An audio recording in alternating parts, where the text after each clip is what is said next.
ಓಂ ಶ್ರೀ ಗುರು ಬಸವಲಿಂಗಾಯ ನಮಃ. ಎಲ್ಲರಿಗೂ ಶರಣಾರ್ಥಿಗಳು.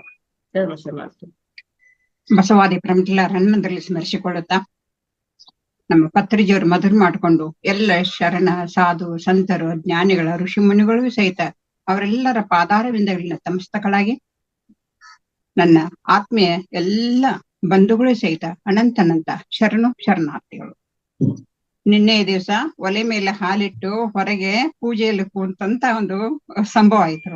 ಆದ್ರೆ ನೀವು ಹಾಲನ್ನು ನೋಡ್ಕೊತ ಒಳಗೆ ಕೂಡ್ರಿ, ನಾನು ಮುಂದೆ ವರ್ಷತೇನೆ ಪೂಜೆ ಏನಂತ ಹೇಗೆ ನಮ್ಮ ಹಿರೇಮಠ ಮೇಡಮ್ ಅವರು ಒಂದು ಸಹಕಾರ ಕೊಟ್ಟಿದ್ದಕ್ಕಾಗಿ ಅವರಿಗೆ ಅನಂತ ಧನ್ಯವಾದಗಳು, ಶರಣಾರ್ಥಿಗಳನ್ನು ಅರ್ಪಿಸುತ್ತಾ ಬಹಳ ಸೊಗಸಾದ ನಿನ್ನೆ ವಿಷಯ ಇತ್ತು. ಆ ವಿಷಯವನ್ನೇ ಸ್ವಲ್ಪ ಮುಂದುವರಿಸಬೇಕಂತ ವಿಷಯ ಏನಪ್ಪ ನಿನ್ನೆ ದಿವಸ ಏನಾಯ್ತು ಅಂತ ಕೇಳಿದ್ರ, ನಮ್ಮ ಹಿರೇಮಠ ಮೇಡಮ್ ಅವರು ಹೇಳಿದಂತೆ ಅಲ್ಲಂ ಪ್ರಭುದೇವರ ವಚನ ತುಂಬಾ ಸೊಗಸಾಗಿ ಮುಂದುವರಿಸಿದರು. ಅವರು ಅಂದ್ರೆ ಷಟಸ್ಥರಗಳ ಬಗ್ಗೆ ಹೇಳ್ತಾ ಆ ಮುಂದಿನ ಭಕ್ತ ಮಹೇಶ ಪ್ರಸಾದಿ ಪ್ರಾಣಲಿಂಗಿ ಶರಣ ಐಕ್ಯದ ತುದಿಗೆ ಮುಟ್ಟುವಂತ ಒಂದು ವಿಷಯ ಇಲ್ಲಿ ನಾನು ಪ್ರಸ್ತಾವನೆ ಮಾಡ್ತಾ ಇದ್ದೇನೆ. ಅದು ಎಲ್ಲಿಗೆ ಬಂದು ನಿಂತದಂತ ಕೇಳಿದ್ರ, ನಾವು ಪಂಚಪುರುಷ ಅಂತ ಹೇಳಿದ್ವಿ. ನಾವು ಪಂಚಪುರುಷ ಎಲ್ಲ ಯೋಗಿಗಳು ಇಲ್ಲಿವರೆಗೆ ಪ್ರಭಾ ಮೇಡಮ್ ಅವರು ಸೊಗಸಾಗಿ ಹೇಳಿದರು. ಯಾವ ರೀತಿ ಇಡಾಪಿಂಗಳ ಮುಖಾಂತರ ಸುಷುಮ್ನ ನಾಡಿ ಮುಖಾಂತರ ಯಾವ ರೀತಿ ನಮ್ಮ ಆಜ್ಞಾಚಕ್ರ ಮುಖಾಂತರ ಚಕ್ರಗಳನ್ನ ದಾಟಿ ಮುಂದೆ ಸಾಗಿದಾಗ ನಾವಾಗಿ ಯಾವುದು ಸರಿಯಾದ ದಾರಿ ಹೋಗಬೇಕಂತ ಅವರು ತುಂಬಾ ಸೊಗಸಾಗಿ ಹೇಳಿದ್ರಲ್ಲ. ಅದೇ ಪ್ರಕಾರ ಆ ಮುಂದಿನ ದಾರಿ ಸಾಗಿದಾಗ ಆ ಯೋಗಿಗಳು ಒಂದು ಹಂತಕ್ಕೆ ಮುಟ್ಟಿದಾಗ ಅವಾಗ ಏನಾಗ್ತದ, ಅವರಲ್ಲಿ ಒಂದು ಶಕ್ತಿ ತುಂಬತದ. ಆ ಶಕ್ತಿ ಯಾವ್ದಂತ ಕೇಳಿದ್ರೆ ಪಂಚಪುರುಷ ಅಂತ ನಿನ್ನೆ ದಿನ ಸ್ವಲ್ಪದ್ರಲ್ಲಿ ಹೇಳಿದೆ ನಾನು. ಪಂಚಪುರುಷ, ಹಸ್ತಪುರುಷ, ದೃಷ್ಟಿಪುರುಷ, ಆಮೇಲೆ ಪಾದಪುರುಷ, ಈ ರೀತಿ ಆ ಪುರುಷ ಅಂದ ಪರುಷಮಣಿ ಅಂತ ಕೇಳಿದಾಗ ಒಂದು ಕಬ್ಬಿಣವನ್ನು ಸಹಿತ ಆ ಪರುಷಮಣಿಯಿಂದ ಒಂದು ತಾಗಿಸಿದಾಗ ಆ ಕಬ್ಬಿಣವು ಸಹಿತ ಬಂಗಾರಮಯ ಆಗ್ತದ. ಅದೇ ಪ್ರಕಾರ ಯೋಗಿಗಳು, ಶರಣರು, ಜ್ಞಾನಿಗಳು ಪಂಚಪುರುಷವನ್ನು ಪಡೆದಂತ ಒಂದು ಅತುಟ್ಟ ತುದಿಯನ್ನು ಆಜ್ಞಾಚಕ್ರವನ್ನು ಮೀರಿದಂತ ಯೋಗಿಗಳು ಏನ್ ಮಾಡ್ತಾರ, ಅವರು ಸಹಜವಾಗಿ ದೃಷ್ಟಿ ಹರಿಸಿದರೆ ಸಾಕು, ಆ ತಮ್ಮಲ್ಲಿರುವಂತ ಶಕ್ತಿ ಅವರಲ್ಲಿ ಹೋಗಿ ಅವರೇ ಅವರಾಗ್ತಾರ. ಅಲ್ಲಿ ಇವರು ಎನ್ನುವಂತ ಭೇದ ಭಾವ ಇಲ್ಲದೆ ಮುನ್ನುಗ್ಗಿ ತನ್ನ ತಾನೇ ಅಳವಡಿಸಿಕೊಳ್ಳುವಂತ ಶಕ್ತಿ ಬರುತ್ತದೆ. ಇದು ಯಾವಾಗ ಅಂತ ಕೇಳಿದರೆ ಹೀಗೆ ಹೇಳಿದ್ರು, ಆ ಇಡಾ ನಾಡಿ, ಪಿಂಗಳ ನಾಡಿ, ಸೂರ್ಯ ಚಂದ್ರ ನಾಡಿಗಳ ಮುಖಾಂತರ ಮುಂದೆ ಸಾಗಿದಾಗ ಅದೇ ಒಂದು ಹೇಳಿದ್ರು.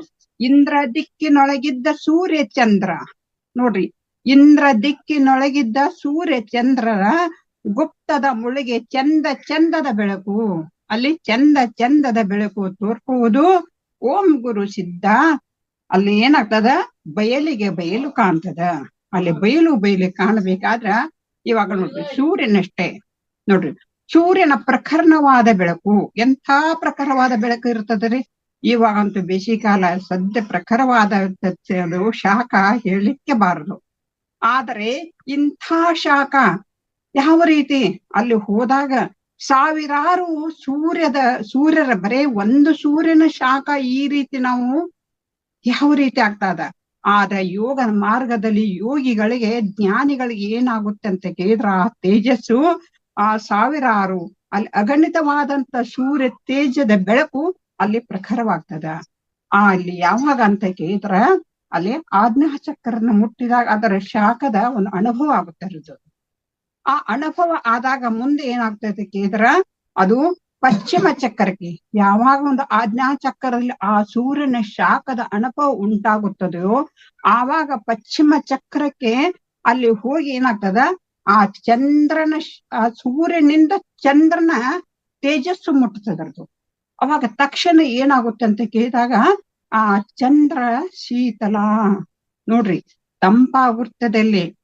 ಯಾವಾಗ ಚಂದ್ರನ ಮೇಲೆ ನಿಂತು ಆ ಚಂದ್ರನ ಕಿರಣಗಳು ಅಲ್ಲಿ ತಂಗಾಳಿ ತಂಪನ್ನು ಕೊಡುತ್ತದೆ.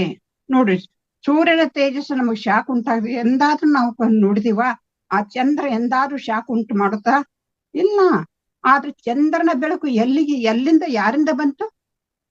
ಸೂರ್ಯನಿಂದನೇ ಬಂತು. ಹೇಗೆ ಬಂತು?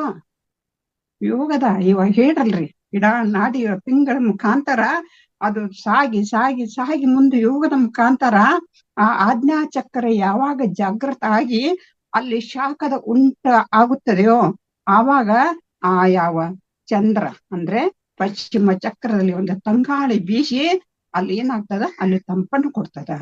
ಹಾಗಾಗಿ ಆ ಪಶ್ಚಿಮ ಚಕ್ರಕ್ಕೆ ಹೋಗಿ ಮುಟ್ಟಿದರ ಆವಾಗ ಏನಾಗಿ ಬಿಡ್ತಾರ ಒಂದು ಕೇಳಿದಾಗ ಶಾಂತ ಸ್ಥಿತಿಗೆ ಹೋಗಿ ಮುಟ್ಟುತ್ತಾರೆ ನೋಡ್ರಿ. ಇಲ್ಲಿ ಏನಾಗುತ್ತದೆ ಅದು ಆ ಸ್ಥಿತಿ ಶಾಂತ ಸ್ಥಿತಿಗೆ ಉಂಟಾಗ್ತದ.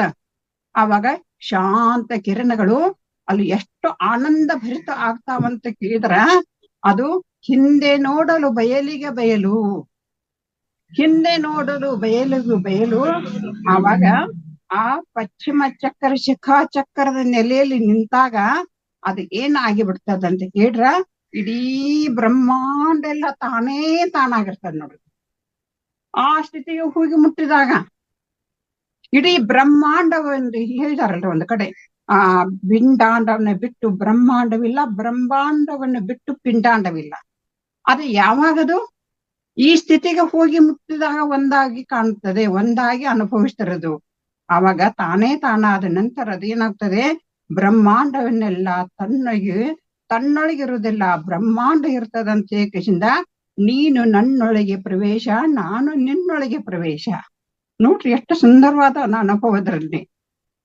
ಅಂದ್ರೆ ನಿಮ್ಮೊಳಗಿರುವಂತ ಅಧ್ಯಾತ್ಮದ ಆನಂದ ನನ್ನಲ್ಲಿ ಇಳಿತದ, ನಿಮ್ಮಲ್ಲಿ ಇರುವಂತ ಅಧ್ಯಾತ್ಮ ಆನಂದ ನಿಮ್ಮೊಳಗಿರ್ತದ. ನಿಮ್ಮಲ್ಲಿರುವಂತ ಆತ್ಮ ಆನಂದ, ಬ್ರಹ್ಮ ಆನಂದ, ನಿಜದ ಆನಂದ, ಸುಖದ ಆನಂದ ಬೇರೆ ಇಲ್ಲ, ನನ್ನೊಳಗಿರೋದಂತ ಬೇರೆ ಇಲ್ಲ ಅಂದಾಗ ಅಲ್ಲಿ ಏನಾಗ್ತದ ದಿವ್ಯನಾದ, ದಿವ್ಯತೆಯನ್ನು ಅನುಭವಿಸುವಂತ ವಿಚಾರ ಇದ್ರು. ದಿವ್ಯನಾದಗಳು ಕೇಳ್ತಾವ, ದಿವ್ಯ ವಿಚಾರಗಳು ನಮ್ಮಲ್ಲಿ ಬರ್ತಾವ. ಅವಾಗ ಒಂದ್ ಕಡೆ ಹೇಳಿದಾರಲ್ರಿ ಯಾರೋ ಅಲ್ಲಂ ಪ್ರಭುದೇವ್ರು ಒಂದ್ ಕಡೆ ಅಕ್ಕಮಾರಿ ಹೇಳಿದಾರ. ಏನ್ ಹೇಳಿದಾರಂತ ಕೇಳಿದ ಅವರು ನಮ್ಮ ಅಲ್ಲಂ ಪ್ರಭುದೇವ್ರ ಹತ್ತಿರ ಹೋಗಿ ಅಕ್ಕಮಹಾದೇವಿ ಏನ್ ಮಾಡ್ತಾಳ, ಒಂದು ಸಲ ನಾನು ಕದಳಿಗೆ ಶ್ರೀಶೈಲಕ್ಕೆ ಹೋಗಬೇಕಂತ ವಿಚಾರದ, ಅಲ್ಲಿ ಕದಳಿ ಎಲ್ಲಿದೆ, ಹೇಗಿದೆ, ಎಂತಿದೆ, ನನಗೆ ಸ್ವಲ್ಪ ಇಲ್ಲಿದ್ದಾಗ ನಿಮ್ಮ ವಿಚಾರಗಳನ್ನ ಹೇಳಿ ಅಂತ ಹೇಳಿದಾಗ ಅಲ್ಲಂ ಪ್ರಭುದೇವರು ವಚನ ಹೇಳ್ತಾರ, ನೀ ನಾನೆಂಬ ಸಂಘ ಒಳಿದು. ನೋಡ್ರಿ, ನೀನು ನಾನೆಂಬ ಸಂಘ ಇಬ್ರು ಅನ್ನಂತ ಸಂಘ ಒಳಿದು ಅದನ್ನು ತೆಗೆದು ಹಾಕಿ ತಾನು ತಾನಾದ, ಯಾವಾಗ ತಾನು ತಾನಾದ ತ್ರಿಕೂಟದ ಮಹಾಗಿರಿಯ ತುಟ್ಟ ತುದಿಯ ಮೆಟ್ಟಿ ನೋಡಲು, ತ್ರಿಕೂಟದ ಮಹಾಗಿರಿಯ ತುಟ್ಟ ತುದಿಯ ನೋಡಲು ಅಲ್ಲಿ ಏನ್ ಕಾಣ್ತದ ಬಟ್ಟ ಬಯಲು ಕಾಣಬಹುದು, ಬಟ್ಟ ಬಯಲು ಕಾಣಬಹುದು. ನೋಡ ಆ ಬಯಲ ಬೆರೆಸುವಡೆ ಏನಾಗ್ತದ ತ್ರಿಕೂಟ ಗಿರಿಯೊಳಗ್ ಒಂದು ಯಾವ ಇದ ತ್ರಿಕೂಟ್ರಿ, ಆ ಶ್ರೀಶೈಲದ ತ್ರಿಕೂಟ ಅಲ್ಲ, ಇಲ್ಲಿ ನಮ್ಮ ತ್ರಿಕೂಟದ ಇದು. ಈ ತ್ರಿಕೂಟ ಗಿರಿಯೊಳಗೊಂದು ಕಾಣಬಾರದ ಕದಳಿ ಉಂಟು. ಯಾಕಂದ್ರೆ ಅಲ್ಲಿ ಅನುಭವ ಇದ್ದರಿಗೆ ಮಾತ್ರ ಆ ಕದಳಿ ಕಾಣಿಸ್ತದೆ. ನೋಡ ಆ ಕದಳಿಯ ಬಣದಲ್ಲಿ ಹೊಕ್ಕು ನೋಡಲು ಅಲ್ಲಿ ಏನ್ ಕಾಣ್ತದಂದ್ರ ತೊಳಗಿ ಬೆಳಗುವ ಜ್ಯೋತಿ ಉಂಟು ನೋಡು. ಓಹೋ ನೋಡ್ರಿ, ಅಲ್ಲಿ ಏನಾಗುತ್ತದೆ ತೊಳಗಿ ಎಲ್ಲರಿಗೂ ಆ ಜ್ಯೋತಿ ಕಾಣಲ್ಲ. ನೋಡ್ರಿ ಅದು ಎಂತ ಜ್ಯೋತಿ ಅದು, ಅದೇನ್ ಹೇಳ್ರಿ ಸಾವಿರಾರು ಸೂರ್ಯನ ಪ್ರಭೆಯ ಬೆಳಕು ತೋರುವಂತ ಜ್ಯೋತಿ ಅದು. ಆಮೇಲೆ ಅಂತ ಜ್ಯೋತಿ ಉಂಟು ನೋಡ, ನಡೆಯಲ್ಲಿಗೆ ತಾಯಿ, ಅಲ್ಲಿ ನಡೆ ನೀನು. ಗುಹೇಶ್ವರ ಲಿಂಗದಲ್ಲಿ ಪರಮ ಪದವಿಯುವುದು, ಗುಹೇಶ್ವರ ಲಿಂಗದಲ್ಲಿ ಪರಮ ಶ್ರೇಷ್ಠವಾದಂತ ಪರಮ ಪದಿ ಇರುದು ನೋಡ ಅಂತ ಹೇಕಶಿಂದ ಆ ಕದಳಿಗೆ ಹೋಗುವಕ್ಕಿಂತ ಮೊದಲು, ಶ್ರೀಶೈಲಕ್ಕೆ ಹೋಗುವಕ್ಕಿಂತ ಮೊದಲು ಅಲ್ಲಂ ಪ್ರಭುದೇವರು ಅಕ್ಕಮಹಾದೇವಿಗೆ ಯಾವ ಕದಳಿಯ ಬಣದ ದಾರಿಯನ್ನು ತೋರಿಸಿದ್ದಾರೆ. ಕಾರಣ ಇಲ್ಲಿ ಯಾವ ಕಲ್ಯಾಣದಲ್ಲಿ ಇದ್ದಾಗನ ಇಂಥ ಸ್ಥಿತಿಗೆ ಅಕ್ಕಮಹಾದೇವಿ ಮುಟ್ಟಿದಳಂತ ಹೇಕಿಸಿದ ಹಲವಾರು ವಚನಗಳು ನಾವು ಕಾಣ್ತಾ ಇದ್ವಿ. ಹಲವು ವಚನಗಳಿದಾವ. ಅಲ್ಲಂ ಪ್ರಭುದಕ್ಕೆ ಹೇಳಿದಾರಲ್ರಿ, ಕದಳಿ ಎಂಬುದು ತನು, ಕದಳಿ ಎಂಬುದು ಮಣ, ಕದಳಿ ಎಂಬುದು ಭೋಗುವರನ್ನ, ಕದಳಿ ಎಂಬುದು ಗೆದ್ದು ಭವಹರನ ಗೆದ್ದು ಬಂದ ಮಗಳೇ ಅಂತ ಹೇಳಿ ಎಷ್ಟೊಂದು ಸುಂದರವಾದ ಹಲವಾರು ವಚನಗಳು ಹೇಳಿದಾರ. ಅದಕ್ಕಾಗಿ ಇಂಥ ವಿಚಾರಗಳನ್ನು ಅನುಭವಿಸ್ತಾ ಇಂಥ ದಿವ್ಯತೆ ಆನಂದವನ್ನು ಪಡ್ತಾ ಮುಂದೆ ಏನ್ ಹೇಳಿದಾರಂದ್ರ ಗಿರಿಯ ಶಿಖರಗ್ನಿ. ನೋಡ್ರಿ, ಗಿರಿಯ ಶಿಖರ ಏನದಾವಲ್ರಿ ಗಿರಿಯ ಶಿಖರಗ್ನಿ ಮುಖದೊಳಿರುವ ಅರ್ಕೇಶ್ವರನ ಹಿಂದೆ ಸೇರಿಸುವ ದಮ್ಮನ ಪಂಚಧಾರೆಯು. ಅಲ್ಲಿ ಯಾರಾದ್ರೂ ಶ್ರೀಶೈಲಕ್ಕೆ ಹೋದಾಗ ನೋಡಿರ್ಬಹುದ್ರಿ, ಆ ಪಂಚಧಾರೆ ನೋಡಿ ಬಂದು, ಅಲ್ಲಿ ನೋಡಿ ಬಂದು, ಇಲ್ಲಿ ನೋಡಿ ಬಂದು. ಅದ ಹೊರಗಿನ ಪಂಚಧಾರೆಗಳಲ್ಲ, ಅದು ಯಾವ ರೀತಿ ನಮ್ಮೊಳಗಿನ ಇರ್ತದಂತ ಓಂ ಶ್ರೀ ಗುರು ಸಿದ್ಧ ಅರಿದು ಸೇವಿಸೆ ಮರಣವಿಲ್ಲವು. ಯಾವಾಗ ಪಂಚಧಾರೆಯನ್ನು ನಾವು ನೋಡ್ತೇವೆ, ಅದರೊಳಗ ಮೀತೇವೆ, ಆವಾಗ ಪಾತಾಳ ಗಂಗೆ ಐತಿ, ಅಲ್ಲಿ ಪಂಚಧಾರೆ ಐತಂತೆ ಕೃಷ್ಣ ನಾವು ಶ್ರೀಶೈಲದ ವರ್ಣನೆಯಲ್ಲಿ ನಾವು ನೋಡಬಹುದು. ಆದ್ರೆ ನಮ್ಮ ಶರೀರದೊಳಗೆ ಯಾವ ರೀತಿ ಅಂತ ಕೇಳಿದ್ರ ಶಿಖಾಚಕ್ರ ನೋಡ್ರಿ, ಇದು ಬ್ರಹ್ಮಚಕ್ರ, ಇದು ಶಿಖಾಚಕ್ರ. ಮುಂದೆ ಯಾವುದು ಇಲ್ಲಿ ಹಿಂದೆ ಇದ್ದದು ಪಶ್ಚಿಮ ಚಕ್ರ. ಈ ಪಶ್ಚಿಮ ಚಕ್ರ ಮುಖದಲ್ಲಿ ಏನಾಗ್ತದ, ಅಲ್ಲಿ ಮೂಡಿ ಬರುವಂತ ಅರ್ಕೇಶ್ವರ, ಅಲ್ಲಿ ಮೂಡಿ ಬರುವಂತ ಅರ್ಕೇಶ್ವರನ ಹಿಂದೆ ಏನೈತಿ, ಆ ಅರ್ಕೇಶ್ವರನ ಹಿಂದೆ ಮತ್ತಲ್ಲಿ ಏನಾಗ್ತೈತಿ, ಪಂಚಮುಖವಾಗಿ ಪರುಷ ಹೊಂದಿರುವುದ. ಪಂಚಮುಖ ಅಂದ್ರೆ ಯಾವ್ದು ಹೇಳಿದ ಆಗ ಏನಲ್ರಿ ನಿಮ್ಗ, ಪಂಚ ಪರುಷ ಸಿದ್ಧಿಯನ್ನು ಪಡೆದಂತ ಯೋಗಿಗಳಂತ ಹೇಳ್ರಿ, ಅವು ಪಂಚಧಾರಿಗಳಿದು.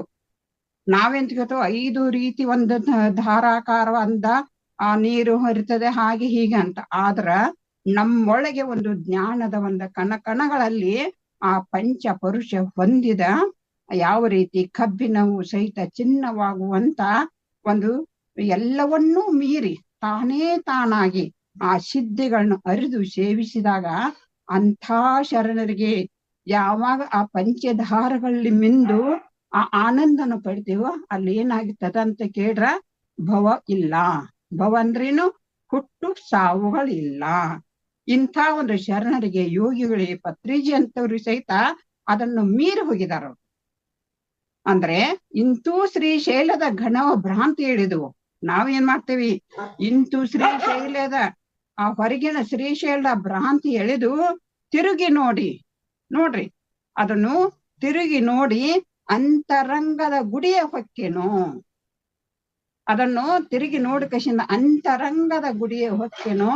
ಓಂ ಶ್ರೀ ಗುರು ಸಿದ್ಧ ಶಾಂತಮಲ್ಲಯ್ಯ ನೀನೇ ಅದೆಲ್ಲ, ಶಾಂತಮಲ್ಲಯ್ಯ ನೀನೇ ಆಗಿರ್ತಿ ಅಂದ್ರೆ ನಾವು ಮೊಳಕ ಕಂಡು ನಾವು ಎಷ್ಟು ಅದ್ಭುತವಾದ ಕಲ್ಪನೆ ನೋಡ್ರಿದು. ಶ್ರೀಶೈಲಕ್ಕೆ ಹೋಗ್ಬೇಕು, 3 ಸಲ ಹೋಗ್ಬೇಕು, ಹಾಗೆ ಹೋಗ್ಬೇಕು ಅನ್ನುವಂತ ಒಂದು ಭ್ರಾಂತಿಯನ್ನ ನಡೀತಂತ ಇದೊಂದು ಪದ್ಯದಲ್ಲಿ ಈ ಒಂದು ವಿಷಯವನ್ನ ಅರ್ಥ ಮಾಡಿಕೊಂಡು ನಾವು ಅನುಭವಿಸಿದಾಗ ಅದಕ್ಕ ತನ್ನ ಅಂತರಂಗದಲ್ಲೇ ಆ ಸಾಕ್ಷಾತ್ಕಾರ ಮಾಡಿಕೊಂಡಂತ ಆ ಸಂದರ್ಭದಲ್ಲಿ ನೋಡ್ರಿ, ಇಂಥ ಒಂದು ನಮ್ಮ ಆತ್ಮ ಸಾಕ್ಷಾತ್ಕಾರ ಮಾಡಿಕೊಂಡಂತ ಸಂದರ್ಭ ನಾವು ಅನುಭವಿಸಿರ್ಬೇಕಿದು. ಅಲ್ಲಿ ಭ್ರಾಂತಿ ಎಳೆದು, ಅಲ್ಲಿ ಭ್ರಾಂತಿ ಏನೈತಲ್ರಿ ನಮ್ಮಲ್ಲಿ, ಅದು ನಾಶ ಹೊಂದಿ ಅದನ್ನು ತಿರುಗಿ ನೋಡಿದಾಗ, ಅದರಲ್ಲಿ ನಾವು ತಿರುಗಿ ಮತ್ತೆ ಮರಳಿ ಅದನ್ನು ಆ ಶಿವಾವಲೋಕನ ಮಾಡಿದಾಗ ಅದೇನಾಗ್ತೈತಿ, ಅಂತರಂಗದಲ್ಲಿರುವಂತ ಗುಹೆಯನ್ನು ಹೊಕ್ಕೆನು. ಎಲ್ಲಿದ್ರಿ ಗುಹೆ? ಅಂತರಂಗದಲ್ಲಿರುವಂತ ಯಾವ್ದು ಗುಹೆ? ಕದಳಿಯ ವನದಲ್ಲಿ ಒಂದು ಗುಹೆ ಉಂಟಂತ ಹೇಳ್ತಾರಲ್ರಿ, ಆ ಗುಹೆ ನಮ್ಮ ಅಂತರಂಗದಲ್ಲಿ ಇದೆ. ಅಂತ ದೇಹದಲ್ಲಿ ನೆಲೆಗೊಳಿಸುವಂತ ವ್ಯವಸ್ಥೆಗೆ ಒಳಗಾದಾಗ, ಈ ಯಾವ ಸಾಧನೆ ಮಾಡಿ ಆ ವ್ಯವಸ್ಥೆಗೆ ಯಾವಾಗ ನಾವು ಒಳಗಾಗ್ತೇವೋ ಆಗ ಶಾಂತ ಮಲ್ಲಯ್ಯನೇ ನೀನೇ ಆಗಿರು. ಶಾಂತ ಮಲ್ಲಯ್ಯನೇ ಸಾಕ್ಷಾತ್ ಪರಮಾತ್ಮ, ಸಾಕ್ಷಾತ್ ಭಗವಂತನೇ ನೀನೇ ಆಗಿರುವೆ. ನೋಡ್ರದು ಕದಳಿ ಎಂಬುದು ತನು, ಕದಳಿ ಎಂಬುದು ಮನ, ಕದಳಿ ಎಂಬುದು ಭವಘೋರಾರಣ್ಯ. ಕದಳಿ ಎಂಬುದು ವಿಷಯಗಳು, ಕದಳಿ ಎಂಬ ಬಣದಲ್ಲಿ ಭವಹರಣ ಕಂಡೇನು. ಈ ಕದಳಿ ಎಂಬುದು ಗೆದ್ದು ತವೆ ಬದುಕಿ ಬಂದು ಕದಳಿಯ ಬಣದಲ್ಲಿ ಭವಹರಣ ಕಂಡು ಏನಾಯ್ತು, ಮಗಳೇ ಭವ ಗೆದ್ದು ಬಂದ ಮಗಳೇ ಎಂದು ಕರುಣದಿಂದ ತೆಗೆದು ನೀನು ಚೆನ್ನಮಲ್ಲಿಕಾರ್ನ ಹೃದಯ ಕಮಲದಲ್ಲಿ ಅಡಗಿದೆ. ಲಿಂಗವೆನ್ನೆ ಲಿಂಗೈಕ್ಯವೆನ್ನೆ, ಸಂಘವೆನ್ನೆ ಸಮರಸವೆನ್ನೆ, ನೀನೆನ್ನೆ ನಾನೆನ್ನೆ. ನೋಡ್ರಿ ಮತ್ತೇನು ಇಲ್ಲಿ ಚೆನ್ನಮಲ್ಲಿಕಾರ್ನ ಒಂದಾರ ಬಳಿಕ ಏನು ಇಲ್ಲಿ ಏನೂ ಎನ್ನೆ ಅಂತ ಕೃಷ್ಣ ಎಂತ ಸುಂದರವಾದ ಕಲ್ಪನೆಗಳನ್ನ ಕೊಡ್ತಾ ಇದಾರ. ಅದಕ್ಕಾಗಿ ನಾವು ಪತ್ರಿಜಿಯವರಾಗ್ಬೇಕು, ನಾವು ಅಲ್ಲಂ ಪ್ರಭುತಿಯವರಾಗ್ಬೇಕು, ಅಕ್ಕ ಮಹಾದೇವಿ ಆಗಬೇಕು ಅನ್ನೋದನ್ನ ಬಿಟ್ಟು ನಾವು ಏನಾಗ್ಬೇಕು, ನಾವೇ ನಾವಾಗಬೇಕು. ಅಂದ್ರೆ ಇದಕ್ಕೊಂದು ಚಿಕ್ಕ ಒಂದು ಉದಾಹರಣೆ ಏನ್ ಬರ್ತದ. ಯಾರ್ದಂದ್ರ ನಮ್ಮ ಅಬ್ದುಲ್ ಕಲಾಂ ಅಂತ ತಮ್ಗೆಲ್ಲ ಗೊತ್ತು, ರಾಷ್ಟ್ರಪತಿ ಇದ್ರಲ್ರ. ಅದು ಪ್ರತಿಯೊಬ್ಬರಿಗೆ ಅಬ್ದುಲ್ ಕಲಾಂ ಅವ್ರ ಬಗ್ಗೆ ಗೊತ್ತು. ಅಬ್ದುಲ್ ಕಲಾಂ ಅವರು ಒಂದ್ಸಲ ಏನ್ ಮಾಡಿದ್ರು, ಬಿಹಾರ ಇದಕ್ಕೆ ಹೋಗಿದ್ರು, ಬಿಹಾರ ಪ್ರದೇಶಕ್ಕೆ. ಅಲ್ಲಿ ಹೋಗಿ ಒಂದು ಕಾರ್ಯಕ್ರಮದಲ್ಲಿ ಭಾಗವಹಿಸಿದ್ರು. ಅದು ಯಾವ ಒಂದು ಸ್ಕೂಲ್ದ ಏನೋ ಒಂದು ಕಾರ್ಯಕ್ರಮ ಇತ್ತು. ಆ ಸ್ಕೂಲ್ ಕಾರ್ಯಕ್ರಮದಲ್ಲಿ ಭಾಗವಹಿಸಿ ಅವ್ರು ಏನ್ ಮಾಡಿದ್ರು, ಒಂದು 10 ನಿಮಿಷ ಭಾಷಣ ಮಾಡಿದ್ರು. ಆ ಮಕ್ಕಳ ಬಗ್ಗೆ ಆಯ್ತು, ಆಮೇಲೆ ಶಿಕ್ಷಣದ ಏಳಿಗೆಯ ಬಗ್ಗೆ ಆಯ್ತು, ಅಲ್ಲಿ ಸ್ಕೂಲ್ದ ವಿವರಣೆ ಆಯ್ತು, ಎಲ್ಲ ಒಂದು 20-25 ನಿಮಿಷ ಅವ್ರು ಏನ್ ಮಾಡಿದ್ರು, ಒಂದು ಭಾಷಣ ಮಾಡಿದ್ರು. ಭಾಷಣ ಮಾಡಿಕೊಂಡಾಗೆ ಮತ್ತೆ ತಾವು ರಾಷ್ಟ್ರಪತಿ ಅಂದುಕೊಳ್ಳೆ ಮತ್ತೆ ಹಲವು ಕಾರ್ಯಗಳ ನಿಮಿತ್ತ ಅವರು ಮುಂದೆ ಸಾಗಬೇಕಾದ್ರೆ ದಾಟಿ ಹೋಗ್ಬೇಕಾದ್ರೆ ಒಂದು ಶಾಲೆಯ ಒಂದು ಬಯಲು, ಆ ಆಟದ ಬಯಲಲ್ಲಿ ಹಲವಾರು ಮಕ್ಕಳು ಓಡೋಡಿ ಯಾವ ಅಬ್ದುಲ್ ಕಲಾಂ ಹತ್ರ ಓಡಿ ಬಂದ್ರು. ಅಬ್ದುಲ್ ಕಲಾಂ ಹತ್ರ ಓಡಿ ಬಂದಾಗ ಏನಾಯ್ತು ಅಂತ ಕೇಳಿದಾಗ, ಅಂತ ನಮಗೆ ಆಟೋಗ್ರಾಫ್ ಅಂತ ಇರ್ತದಲ್ರಿ, ಮತ್ತ ಸರ್ ನಮಗೆ ಆಟೋಗ್ರಾಫ್ ಬರೆದು ಕೊಡ್ತೀರಾ ಅಂತ ಕೇಳ್ತಾರೆ. ಅಂತ ಮಕ್ಕಳ ಮುದ್ದು ಮಕ್ಕಳ ಮುಖ ನೋಡಿ ಕಿಶಿಂದ ಅವರು, ಆಯ್ತು ನಾವೆಲ್ಲ ಬರೆದು ಕೊಡ್ತೀವಿ ಕೂಡ ಅಂತ. ಆಟೋಗ್ರಾಫ್ ಅಂದ್ರೆ ನಿಮ್ಗೆ ಗೊತ್ತಿರ್ಬೋದ್ರಿ, ಇದು ಯಾರಾದ್ರೂ ದೊಡ್ಡ ಮನುಷ್ಯರು ಯಾರಾದ್ರೂ ಬಂದ್ರೆ ಅವ್ರ ಸಿಗ್ನೇಚರ್ ಮಾಡಿ ನಮಗೆ ಏನಾದ್ರು ಒಂದು ವಾಕ್ಯವನ್ನ ಬರೆದು ಕೊಡ್ತಿದ್ರು ನಾವು ಚಿಕ್ಕವರಿರ್ಬೇಕಾದ್ರೆ. ಈಗೆಲ್ಲ ಮೊಬೈಲ್ ಉಂಟು, ಆಟೋಗ್ರಾಫ್ ನಾವಾದ್ರೂ ಸಹಿತ ಬಹಳ ಸ್ವಾಮೀಜಿ ಅವ್ರ ಕಡೆಯಿಂದ ನಾನು ಬರ್ಸ್ಕೊಂಡಿದ್ದು. ಈ ರೀತಿ ಬರ್ಸ್ಕೊಂಡಾಗ ಹಲವು ಮಕ್ಕಳೆಲ್ಲ ಏನ್ ಮಾಡಿದ್ರು, ಅದು ಅಬ್ದುಲ್ ಕಲಾಂ ಹತ್ರ ಆಟೋಗ್ರಾಫ್ ಬರೆಸ್ಕೊಂಡ್ರು. ಆಮೇಲೆ ಖುಷಿಯಾಗಿ ಆ ಮಕ್ಕಳೆಲ್ಲ ಹೋದ್ರು. ಆಮೇಲೆ ಮತ್ತೆ ಸ್ವಲ್ಪ ಮುಂದೆ ಸಾಗಿದಾಗ ಒಂದು ಮಗು ಏನಾಯ್ತು, ದೂರಿಂದ ಒಂದು ಆಶೆ ಕಣ್ಣುಗಳಿಂದ ನೋಡ್ತಾ ಇತ್ತು. ಅವ್ರು ಸಹಜವಾಗಿ ಕಡೆ ದೃಷ್ಟಿ ಹೋಯ್ತು. ಯಾರಿಗೆ? ಅಬ್ದುಲ್ ಕಲಾಂರಿಗೆ. ಯಾಕೆ ಮಗು, ನಿನಗೆ ಆಟೋಗ್ರಾಫ್ ಬೇಡವಾ ಕೇಳಿದ್ರು. ಆ ಖುಷಿ ಆಯ್ತು. ಓ, ಅಂತ ದೊಡ್ಡ ಮನುಷ್ಯರು ನಾನಂತ ಇಂತ ಬಡಪಾಯಿಯನ್ನು ಮಾತಾಡ್ಸಿದ್ರಲ್ಲ, ಖುಷಿ ಆಕಾಶ ಓಡೋಡಿ ಬಂತು ಇವ್ರ ಹತ್ರ. ಓಡಿ ಬಂದು ಏನ್ ಮಾಡಿದ್ರು, ನಾನು ಆಟೋಗ್ರಾಫ್ ಅಷ್ಟಲ್ಲ, ನಾನು ಏನ್ ಮಾಡ್ಬೇಕು ಗೊತ್ತಾ, ನಾನು ಬಹಳಷ್ಟ ಶಾಲೆ ಕಲಿತು ಜಾಣನಾಗಿ ನಾನು ನಿಮ್ಮಂತೆ ಆಗಬೇಕು, ನಾನು ಅಬ್ದುಲ್ ಕಲಾಂನಂತ ಆಗ್ತೀನಿ ಅಂತ ಹೇಳ್ತಾ ಮಗು. ಹೇಳಿದಾಗ ಏನಾಯ್ತು ಅಂದ್ರೆ, ನಾವು ಅಂತೇವಲ್ರಿ, ನಾವು ಪತ್ರಿಜಿಯವರಂತೆ ಆಗ್ಬೇಕು, ನಾವು ಬಸವಣ್ಣವರಂತೆ ಆಗ್ಬೇಕು, ನಾವು ಅಕ್ಕ ಮಹಾದೇವಿಯಂತೆ ಆಗ್ಬೇಕು, ನಾವು ಏನೇನೋ ಕನಸು ಕಾಣ್ತೀವಲ್ರಿ. ಅದಕ್ಕಾಗಿ ಇದೊಂದು ಉದಾಹರಣೆ ನೆನಪು ಬಂತಿರೋದು. ಅವಾಗ ಏನಾಗ್ತದ, ಅವರು ಅಬ್ದುಲ್ ಕಲಾಂ ಅವ್ರು ಏನ್ ಹೇಳ್ತಾರ, ಖುಷಿ ಆಗ್ಲಿಲ್ರ ಅವ್ರಿಗೆ, ಸಂತೋಷ ಆಗ್ಲಿಲ್ಲ ಆ ಮಗುನ ಮಾತು ಕೇಳಿ. ಏನ್ ಹೇಳಿದ್ರು ಅವರು, ಯಾಕಪ್ಪ ನನ್ನಂತೆ ಆಗ್ತೀನಿ, ನೀನು ನನ್ನಂತೆ ಆಗಬೇಡ, ನೀನು ನಿನ್ನಂತೆನೇ ಆಗು, ನೀನಾಗು, ನೀನು ನನ್ನಂತನಾಗಬೇಡ ಅಂದುಕೊಳ್ಳ. ಮಗು ಒಂಥರ ಆಶ್ಚರ್ಯ ಆಗ್ತದ. ನನಗೆ ಅರ್ಥ ಆಗ್ಲಿಲ್ಲ ಅಂತ ಹೇಳ್ದ. ಅರ್ಥ ಆಗ್ಲಿ ಅಂತ ಕೇಳಿದಾಗ, ನೀನು ನಿನ್ನಂತ ಆಗುವಂತ ಇದೇನ್ ಮಾತು ಅಂತ ಕೇಳಿದಾಗ, ನೋಡಪ್ಪ ನೀನು ಒರಿಜಿನಲ್ ಬುಕ್ ಆಗು, ಅಂದ್ರೆ ಜೆರಾಕ್ಸ್ ಬುಕ್ ಆಗಬೇಡ. ಅಂದ್ರೆ ಏನೋ ಒಂದು ಜೆರಾಕ್ಸ್ ಹೊಡಿಸಿದಾಗ ಏನಾಗ್ತದ, ಅದಕ್ಕಿಂತನೂ ಚೆನ್ನಾಗಿ ಅಕ್ಷರ ಮೂಡಿ ಬಂದ್ರು ಸಹಿತ ಏನಾಗ್ಬಿಡ್ತದೆ, ಎಲ್ರು ಏನ್ ಹೇಳ್ತಾರ, ಓದು ಜೆರಾಕ್ಸ್ ಅಂತ ಹೇಳ್ತಾರ.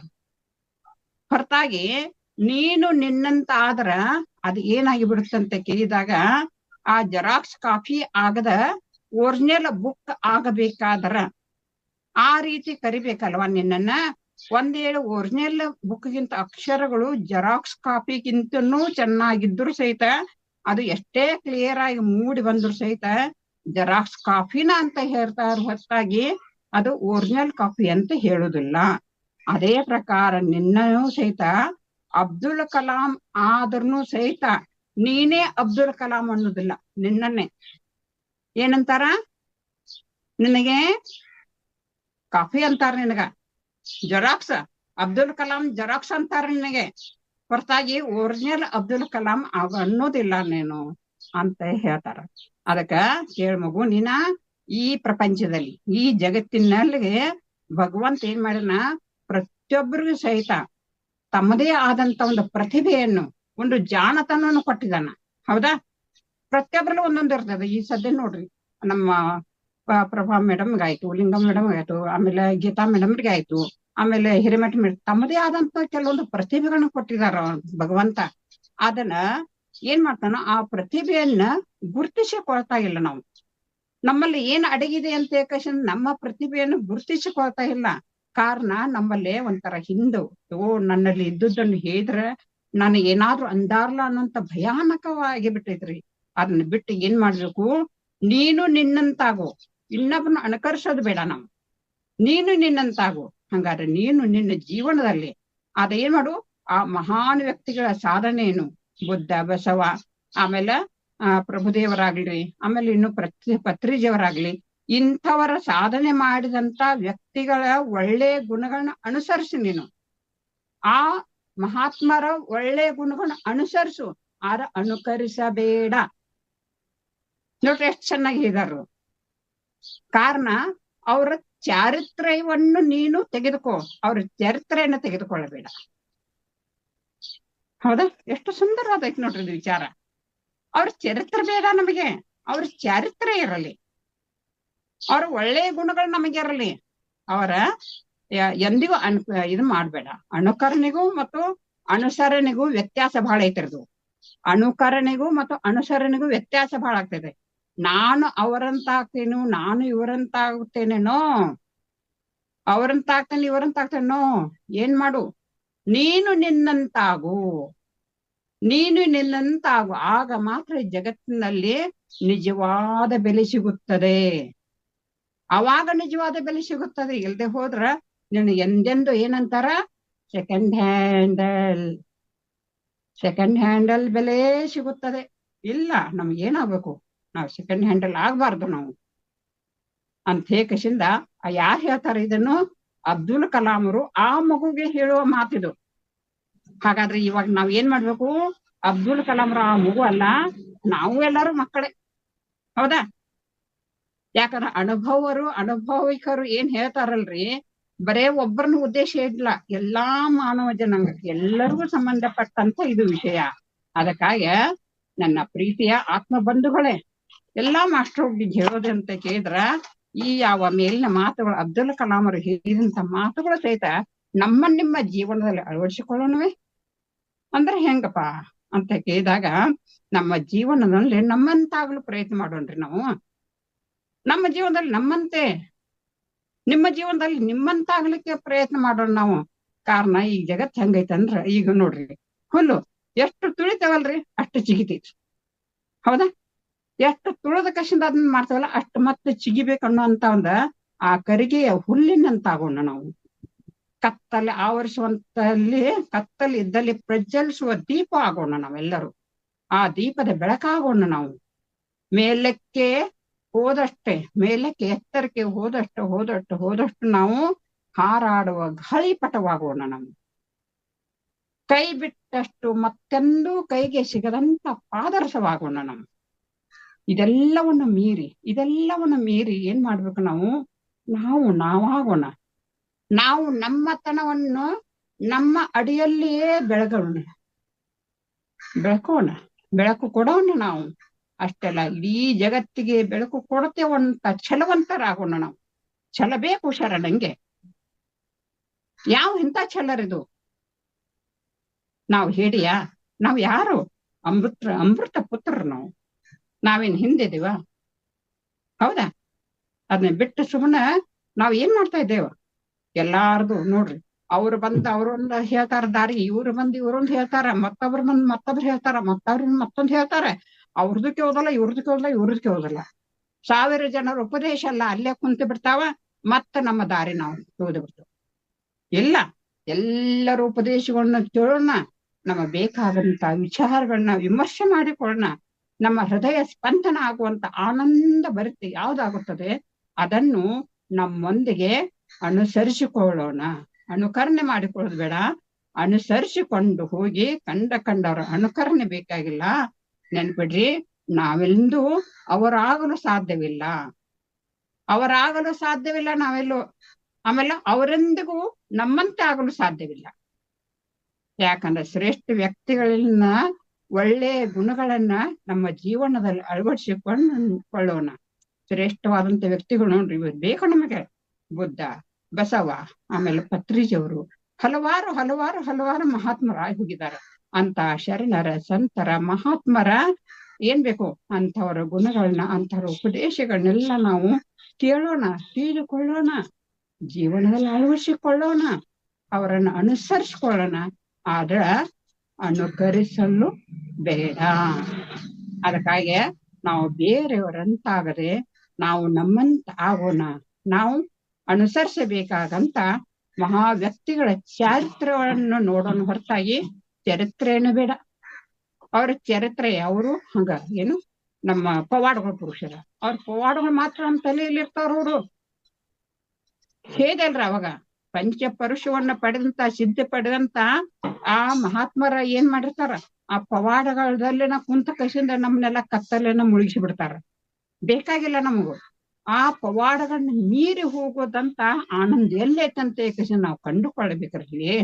ಅಂದಾಗ ಏನಾಗ್ತೈತಿ, ನಾವು ನಮ್ಮಂತಾಗದ, ನೀವು ನಮ್ಮಂತಾಗದ, ಇನ್ನೊಬ್ಬರು ಬೇರೆಯವರಂತ ಆಗದ ನಮ್ಮೊಳಗೆ ನಮ್ಮನ್ನು ಏನಾಗ್ತೈತಿ ಅದನ್ನ ಮಾಡ್ರ ನಮ್ಮನ್ನ ನಾವು ಕೊಂದುಕೊಂಡಂಗ ಆಗ್ತೈತಿ. ನಮ್ಮ ಜ್ಞಾನವನ್ನ, ನಮ್ಮ ಆನಂದವನ್ನ, ನಮ್ಮ ದುಃಖವನ್ನ, ನಮ್ಮ ನೋವನ್ನ ನಾವೇ ಕೊಂದುಕೊಳ್ತಾ ಇದ್ದೇವೆ, ನಾವು ನಾಶ ಮಾಡ್ಕೊಳ್ತಾ ಇದ್ದೇವೆ. ಕಾರಣ ಇನ್ನೊಬ್ಬರನ್ನ ಅನುಕರಿಸ್ಕೊಂಡು ಹೊಂಟಿದ್ದೇವೆ, ನಾವು ಅನುಸರಿಸಿಕೊಂಡು ಹೋಗ್ತಾ ಇಲ್ಲ, ಅನುಕರಣೆ ತರ್ತಾ ಇದ್ದೇವೆ ನಾವು. ಅದಕ್ಕಾಗಿ ಈ ಜಗತ್ತಿನಾಗ ನಾವೆಲ್ಲರೂ ತಿಳಿಯೋದು ಏನಂತ ಕೇಳ್ರ, ಆ ಯಾವ ಎಲ್ಲಾ ಮಾಸ್ಟರ್ಗಳು ಕೈ ಮುಗಿದು ಕೇಳ್ಕೊಳ್ತಾ ಇದ್ದೇನೆ, ಈ ಜೀವನ ಅನ್ನೋದು ಒಂದು ಕಠಿಣ ಪರೀಕ್ಷೆ ಇದ್ದಂಗ್ರಿ. ಇದೊಂದು ಕಠಿಣ ಪರೀಕ್ಷೆ ಇದು. ಈಗೇನ್ ನಾವು ಹೇಳ್ತಾ ಇದ್ದೇವೆ, ಕೇಳ್ತಾ ಇದ್ದೇವೆ, ಇದೊಂದು ಪರೀಕ್ಷೆ ಇದು, ಪ್ರಶ್ನೆ ಪತ್ರಿಕೆ ಇದು. ಹೌದಾ? ಈ ಪ್ರತಿನಿತ್ಯ ಪ್ರತಿಯೊಬ್ಬರ ವಿಚಾರಧಾರೆಗಳೆಲ್ಲ ನಾವು ಸ್ವೀಕಾರ ಮಾಡ್ತೇವೆ. ಅದು ಎಷ್ಟರ ಮಟ್ಟಿಗೆ ನಮ್ಮ ಜೀವನದಲ್ಲಿ ಅಳವಡಿಸ್ಕೊಳ್ತೀವಿ, ಎಷ್ಟರ ಮಟ್ಟಿಗೆ ನಾವು ನೆನಪಿನಲ್ಲಿ ಇಟ್ಕೊಳ್ತೀವಿ, ಎಷ್ಟರ ಮಟ್ಟಿಗೆ ನಾವು ಪ್ರಶ್ನೆ ಪತ್ರಿಕೆಯನ್ನು ನಾವು ಓದ್ಕೊಂಡಿವಿ, ಆ ಪ್ರಶ್ನೆ ಪತ್ರಿಕೆ ಎಷ್ಟರ ಮಟ್ಟಿಗೆ ನಾವು ಉತ್ತರ ಕೊಡ್ತಾ ಇದ್ದೇವೆ, ಉತ್ತರವನ್ನ ನಮ್ಮೊಳಗ ಮೂಡಿಸಿಕೊಳ್ತಾ ಇದ್ದೇವೆ. ಹೌದಾ? ಬಾಳ ಒಂಥರ ನಮಗ ಒಂದು ಇದನ್ನ ಆಗ್ಬಿಡ್ತದ, ಫೀಲ್ ಆಗ್ತಾ ಇದೆ. ಅದಕ್ಕಾಗಿ ನಾವು ಮನುಷ್ಯರಾಗಿ ಉಳಿದ ನಾವು ಏನ್ ಮಾಡ್ಬೇಕು, ದೇವ ಮಾನವನತ್ತ ಹಾಕಬೇಕು, ದೇವ ಮಾನವರಾಗಬೇಕು. ಯಾಕಂದ್ರೆ ಪ್ರಪಂಚ ಅನ್ನೋದು ಇದೊಂದು ಪ್ರಾರಬ್ಧ, ಮಾಡ್ಲೇಬೇಕ್ರಿ, ಇದೊಂದು ಪ್ರಾರಬ್ಧ ಇದು. ಆದ್ರ ಅಧ್ಯಾತ್ಮ ಮತ್ತು ಪರಮಾತ್ಮ ಪ್ರಯತ್ನ ಮಾಡಿದಾಗ ಮಾತ್ರ ಸಿಗುತ್ತೆ, ಸಾಧನೆ ಮಾಡಿದಾಗ ಮಾತ್ರ ಸಿಗುತ್ತೆ ನಮಗೆ.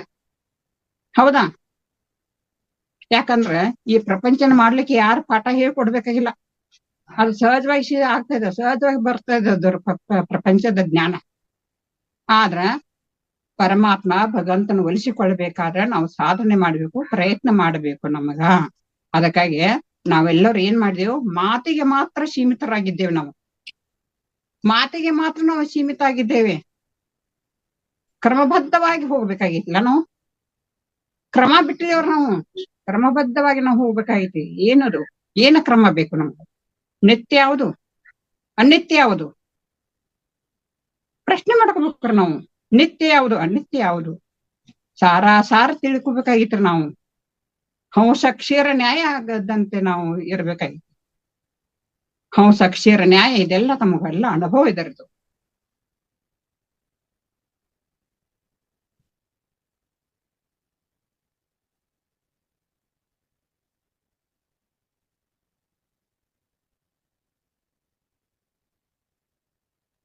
ಅಮ್ಮ ಸ್ಟ್ರಕ್ ಆಯ್ತೇನು, ನೆಟ್ವರ್ಕ್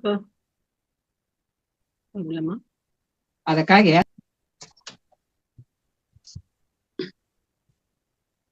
ಹೇಳಿ.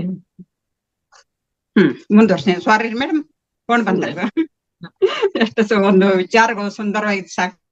ಆಗುತ್ತಾ ಪರೀಕ್ಷೆ ಇನ್ನೊಂದ್ 5 ನಿಮಿಷ ಆಗುತ್ತಮ್ಮ.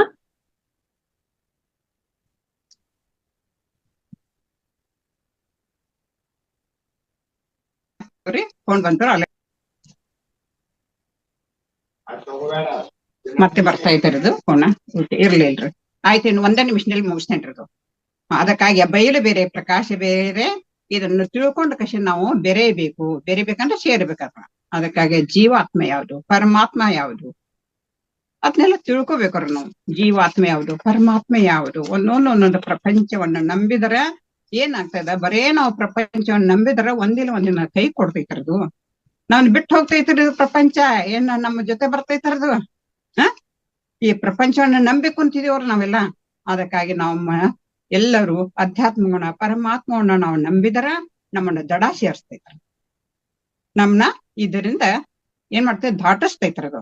ಅದಕ್ಕಾಗಿ ನಾವು ಪತ್ರಿಜಿ ಗುರುವಿನಂತ ಒಂದು ಹೇಳಿದಂತ ಅನುಭಾವಿಗಳು ಹೇಳಿದಂತ ನುಡಿಮುತ್ತಿಗಳೊಂದಿಗೆ ನಾವು ಸಾಗಿ ನಮ್ಮದೇ ಆದಂತ ಆನಂದದ ಅನುಭವದ ಅಮೃತವನ್ನು ಸವಿತಾ ಈ ಭವಸಾಗರವನ್ನು ದಾಟೋಣವೇ. ಯಾವ ಈ ಒಂದ್ 4 ತೊದಲು ನುಡಿಗಳನ್ನು ಆ ಗುರುಪಾದಕ್ಕೆ ಒಂದು ಅರ್ಪಣೆ ಮಾಡಕಿಸಿಂದ ತಮ್ಮೆಲ್ಲರ ಅಂತರಂಗದಲ್ಲಿ ಅಡಗಿರುವಂತ ಆ ಮಹಾಚೇತನಕ್ಕೂ ಸಹಿತ ಅನಂತ ಶರಣು ಶರಣಾರ್ಥಿಗಳು. ಈ ಮಹಾವತಾರ ಫೌಂಡೇಶನ್ ದವರು ನಮಗೆ ಈ ಅವಕಾಶ ಒದಗಿಸಿ ಕೊಟ್ಟಿದ್ದಕ್ಕಾಗಿ ನಮ್ಮ ರಂಗನಾಥ್ ಗುರುಜಿಯವರು ಮೊದಲು ಮಾಡಿಕೊಂಡು ಎಲ್ಲರಿಗೂ ಅನಂತ ಶರಣು ಶರಣಾರ್ಥಿಗಳು.